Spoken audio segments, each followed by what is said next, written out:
Nagaa nageenya dursu akkam jirtu kabajamtoota daawwattoota Gullallee Miidiyaa Neetwoork odeessa keenya kan guyyaa irraa qabannee jirra qopheessee kan isin biraan ga'u waan bunnoo waa beekoti isinis hanga xumura sagantaa kiyyaatti akka nafaana turtan gammanumaan isin affeera sagantaan keenya yeroo hundumaa akka isin bira ga'anuuf toora YouTube Gullallee Miidiyaa Neetwoork share gochuu akka hin dagannes gammanumaan isin affeera.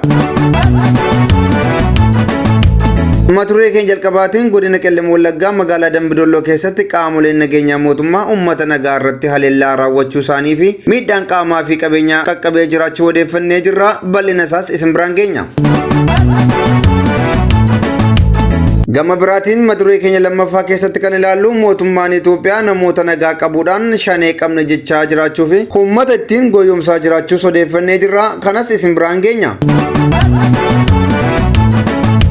Daakenya sadaffaan qondaalli mootummaa federaalaa obbo Taayyee Danda'a atakkaroo paartii isaanii paartii badhaadhina Oromiyaa waliin qaban itti fufanii jiraachuusaas odeeffannee jirra akkamittii fi maaltu ta'e kan jedhu odeeffanneerraa isin biraan geenya. Matureen keenya xumuraa fi inni olaanaan dirree qabsootti deebi'u ajajaa olaanaa waraana bilisummaa Oromoo Jaal Marroo Dirribaa ilaalchise namoonni shakkii qabaachuu isaanii ibsachaa jiraachuu isaanii odeeffannee jirra kanas bal'inaan isin biraan geenya. Dambidollootti qaamoleen nageenyaa mootummaa uummata gabaadhaaf ba'ee jiru irratti haleellaa raawwatan namootaa fi qabeenya biyyaa irratti miidhaa qaqqabee jiraachuu odeeffannee jirra. Gochuun kan raawwate godina Qellem Wallaggaa magaalaa Dambidollootti guyyaa kaleessa guyyaa sanbata dura haleellaa qaamoleen nageenyaa uummata gabaa jiru irratti raawwataniin namaa fi qabeenya biyyaa irraa miidhaa guddaan qaqqabuu odeeffannee jirra. Qaamoleen mootummaa nuti milishaa mootummaati biyya eegna jedhanii maqaa gaarii ofitti baasan kunneen naamusaa fi seera namoomaa kan hin qabne hidhattoonni mootummaa PP guyyaa kaleessaa magaalaa Dambidolloo keessatti uummata gabaadhaaf ba'ee bitataa gurgurtaa jiru irratti haleellaa raawwatanii jiru. Gabaa walakkaa dhaabbatanii rasaasa uummatatti roobsuudhaan namoota hedduu madeessanii namoonni hedduun immoo odoo isaan baqatanii miidhaa guddaan qaama isaanii irra ga'ee jiraachuu odeeffannee jirra. Hidhattoonni mootummaa kunneen guyyaa kaleessaa magaalaa Dambidolloo keessa deemuudhaan nuti qaama nageenyaa mootummaa jechuudhaan namoota reebaa namoota tumuu eegalanii namoonni soggaa bibirruu keessa seenuudhaan walii gadi fiiguu jalqaban qaamoleen nageenyaa adaba hin qabne kunneen rasaasa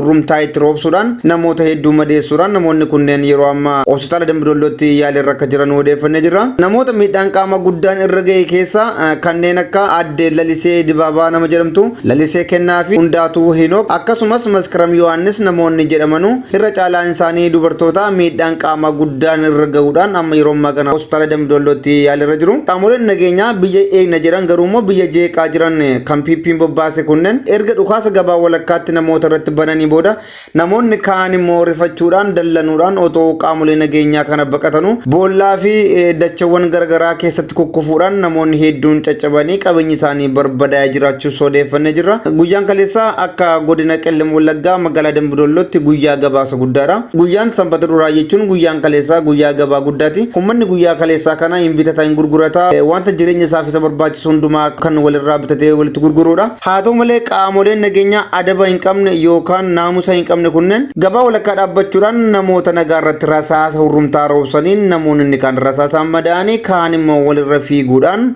namoonni hedduun miidhamanii jiru. Qabeenyi namoota hedduu babbadaa'ee jira. Yeroo ammaa kana daa'imman hedduun maatii isaaniirraa adda baanii badanii jiraachuun odeeffannee jirra. Mootummaan Itoophiyaa biyya jeequusaa hojii idilee godhatee guyya guyyaatti itti fufaa jira jechuudha. Guyyaa torban kana keessa Oromiyaa bakkoota garaagaraa keessatti qaamoleen nageenyaa mootummaa dhala namaa irratti yakkoota garaagaraa raawwataa jiru.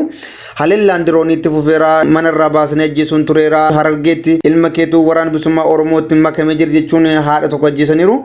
Shawwaa Lixaattis akkasuma armoolii lama ajjeesanii turanii akkasuma immoo guyyoota sadii dura immoo godina Boonnuu Beddellee magaalaa Cawwaaqaa irrattis haleellaa diroonii si'a lamarra deddeebiin raawwataniin gara namni 120 lubbuun darbuusaa guyyaa kaleessaa isinii gabaasnee turre. Mootummaan Itoophiyaa yeroo ammaa kana guutummaa Oromiyaa keessatti daguggaa sanyii kan karoorfatee ture sana duula qurxummii balleessuuf galaana gogsuu jedhu sana ammayyuu hojiirra oolchaa jiraachuu isaati kun kan agarsiisu. Nama nagaa hawaasa bal'aa hawaasa heddummaatee gabaa keessatti walirraa bitee walitti gurguru irratti rasaasa bananii rasaasa irratti dhukaasanii kan madeessanii kaan immoo akka walirra fiigee walajjeessu godhuun kun yakka namoomaati kan jedhamu. Kanaafuu uummanni Oromoo bakka deemtan gabaasaa ta'uu bakka manneen amantaa deemtan bakka walirraa bitanii walitti gurgurtan gabaasaa ta'uu hoggaa adeemsa taasistan of eeggannoo guddaa gochuu qabdu dhaamsa jedhu isiniif dabarsina.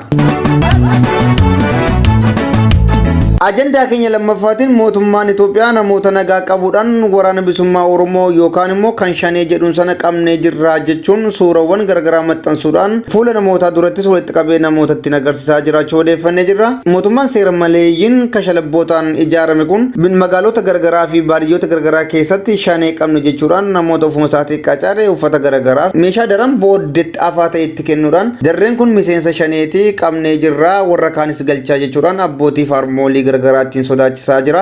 Ittinis siyaasa guddaa dalagachaa jiraachuusaa odeeffannee jira. Keessumaa naannoo Dallumannaattis gochi kun raawwatee jira. Mootummaan Itoophiyaa guyyaa kaleessaa Limmuu Galiilaa keessattis guyyaadhuma kaleessaa qaamni mootummaa kun namoota nagaa walitti fuunaanuudhaan shaneetu galee shanee boojinee meeshaa isaanii wajjin qabne jechuudhaan meeshaa daran booddeetti afaa ta'e kan isaan uummatatti agarsiisuudhaan shaneen kanaa isin saamaa jira, shaneen kanaa isin jeeqaa jira jechuudhaan kan isaan namoota goyyomsaa jiranu. Guyyaa kaleessaa akkasumas godina Iluu Abbaa Booraattis meeshaawwan hedduu booddeettafaa ta'an hedduu daran kan booddeettafaa ta'an yeroo ammaa kanayyuu Itoophiyaa keessa hin jiru jedhamee yaadamne walitti qabuudhaan kun meeshaa shaneeti, shaneetu awwaala ittiin namoota ajjeesu jechuudhaan meeshaawwan garagaraa meeshaa shaneetti fayyadamaa ture heeruu uummataa fi qaamolee nageenyaa taasisaniin to'anneera jechuudhaan gabaasa propagaandaa ittiin hojjetaa jira mootummaan PP biyya jeeqaa jiru. Kabajamtoota daawwattoota keenya akkasumas godina Shawaa Lixaattis aanota garagaraa kanneen akka aanaa ammayyaa keessattis kun miseensa shaneeti waraana bilisummaa Oromooti jechuudhaan namoota nagaa dararaa jiraachuu fi waajjira poolisii garagaraa keessatti hidhaa jiraachuu odeeffannee jira. Mootummaan Itoophiyaa hojii badiisaa isaa karoorfatee jiru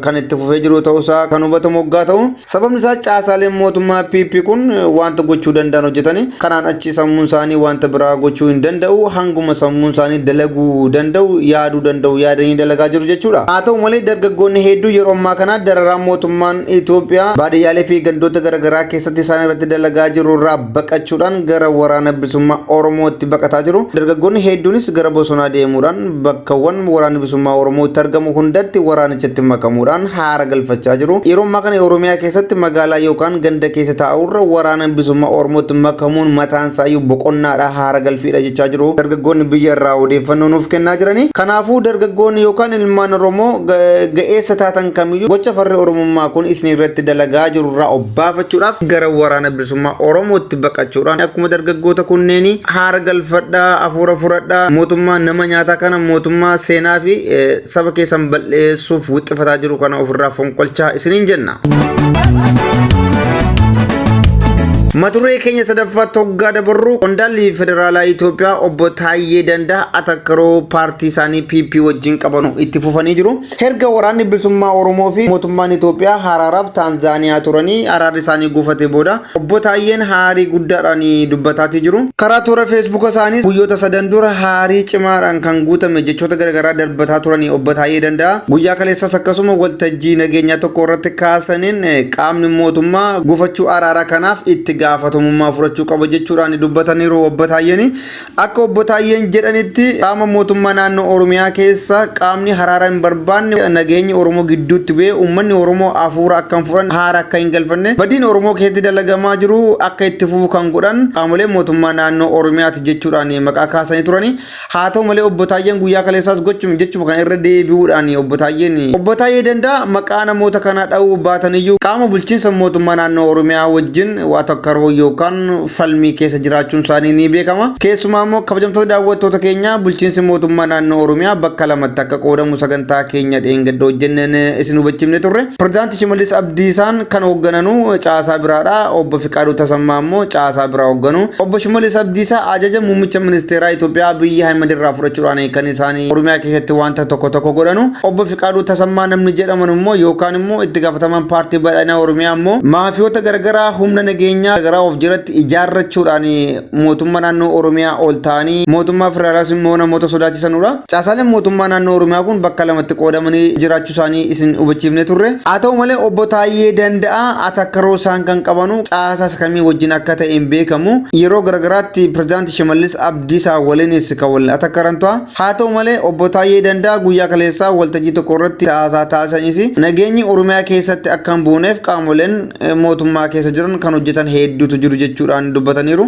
Garuu maqaan jira kana eenyu akka ta'e maqaa dha'uurraa of qusataniiru obbo Taayyeen. Waggoottan sadan darban dura obbo Taayyee Danda'a mataan isaanii gufaatii fi kufannaa bilisummaa Oromoo har'a dachee Oromoo mudate kanaaf itti gaafatamummaa kan qabanudha. Akkasumas shoora guddaa nama taphataa turanidha. Obbo Taayyee Danda'an hoggaa miseensa ATM ta'an yookaan Taayyee Addisuuf milkeessaa turan guyyaatti si'a 100 shanee jechuudhaan propagaandaa sobaa uummata Oromoo irratti kan afarsaa turaniiru. Mootummaan federaalaa haleellaa uummata godinaalee Wallaggaa fi waraana bilisummaa Oromoo irratti akka fudhatuuf namoota dhiibbaa uumaa turan keessaa obbo Taayyeen isaan tokkodha. Hanga waggaa darbetti mootummaan naannoo Oromiyaa aangoo siyaasaa isaan dhootetti shanee jechuudhaan uummata Oromoo kamiyyuu qabsaa'ota Oromoo abbootii gadaa Oromoo hidhamtoota siyaasaa Oromoo akkasumas dargaggoota Oromootiin girrisaa mootii girrisaa jechuudhaan kan isaanii maqaa balleessaa turan obbo Taayyeen. Yeroo ammaa kana aangoo mootummaa naannoo Oromiyaa eegga dhabanii booda immoo federaalli aangoo isaaniif kenne sana sababeeffachuudhaan obbo Taayyeen atakkaroo caasaa mootummaa isaanii duraanii wajjin qaban kana itti fufanii jiru. Kanaanis obbo Shimallis Abdiisaa wajjin atakkaroo guddaa keessa seenanii jiru obbo Taayyeen. Mootummaan federaalaa gufannaa araara Taanzaaniyaatiif waraana bilisummaa Oromootti quba akka qabu qondaalli mootummaa federaalaa obbo Taayyee Danda'a immoo mootummaadhuma isaatti quba qabaatee jira. Obbo Taayyeen tarii gaaf tokko immoo caasaa mootummaa isa kamtu nama kamtu araara kana gufachiise wanta jedhu iftoominaan ni dubbatu jennee abdanna. Ajanda keenya xumuraatiin biyya seenuu jaalmarroo yookaan dirree qabsootti deebi'uu ajaja olaanaa waraana bilisummaa Oromoo ilaalchisee namoonni baay'een shakkii qaban ibsataatii jiru. Eegga sagantaa hojjennee boodas namoonni hedduun gammadanii kaan weelkaam baga nagaan dhuftan ajajaa keenyaan jechaatii jiru. Namoonni muraasni garuu biyyatti deebi'uu ajaja olaanaa waraana bilisummaa Oromoo jaalmarroo dirbaa kana ija shakkiitiin kan ilaalan jiru.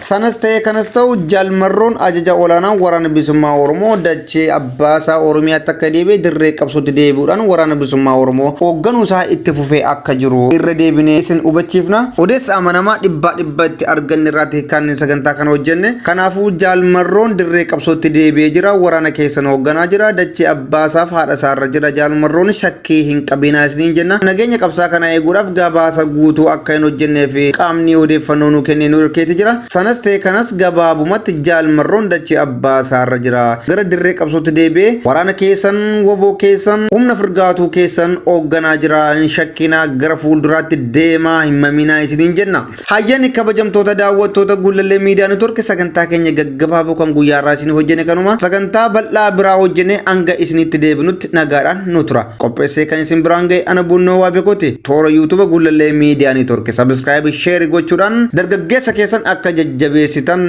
gamanumaan isin gaafanna.